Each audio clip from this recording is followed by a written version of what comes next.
Bonjour, nous allons introduire dans cette vidéo la notion de système de coordonnées. Pour cela, on considère dans un premier temps l'exemple suivant. Donc, on voudrait déterminer des constantes C1 et C2 telles que le vecteur -1, 1 égale à C1 multiplié par le vecteur 1, 2 plus C2 multiplié par le vecteur 3, 5.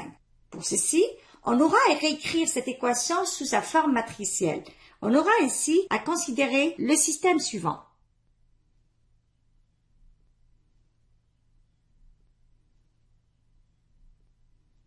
Donc, pour la résolution de ce dernier, on effectue l'opération élémentaire sur les lignes suivantes. Donc, la ligne 2 va être remplacée par la ligne 2 plus 2 fois la ligne 1. On aura ainsi,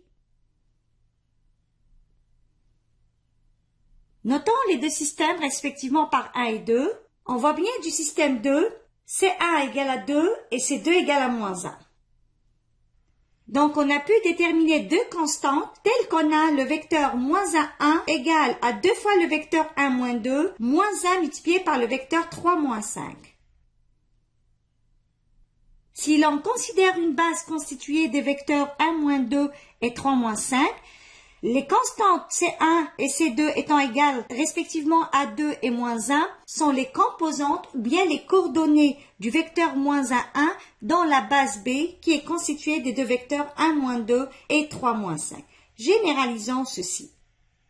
Donc, considérons maintenant le théorème suivant. Soit B qui est égal à B1 jusqu'à Bn une base d'un espace vectoriel V. Alors, pour tout vecteur x de V, il existe une unique famille C1, Cn de scalaires tels que x égale à C1, B1 jusqu'à Cn, Bn.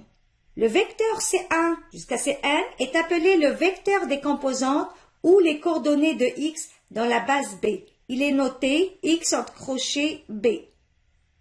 Prenons maintenant l'exemple 2. Déterminez les composantes de x dans la base B qui est constituée des vecteurs B1, B2 et B3.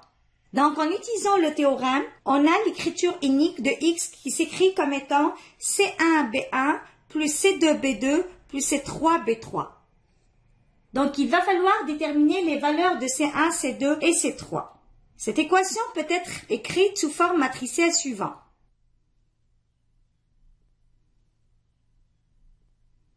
En effectuant des opérations élémentaires sur les lignes, on obtient le système suivant. Donc, notons le premier par 1 et le second par 2. Donc, du système 2, on voit bien que C1 égale à 1, C2 égale à -1, C3 égale à 1. Ainsi, les composantes du vecteur 0, 0, -2 est donnée par l'expression suivante. À partir de ça, on peut toujours vérifier nos calculs en montrant que 1 multiplié par le vecteur 1, 1, 3, -1 multiplié par le vecteur 2, 0, 8, plus 1 multiplié par le vecteur 1, -1, 3 est égal au vecteur 0, 0, -2.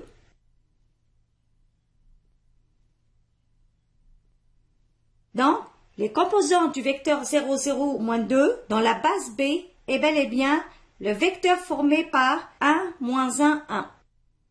En résumé, nous avons pu voir aujourd'hui comment déterminer les coordonnées d'un vecteur dans une base donnée.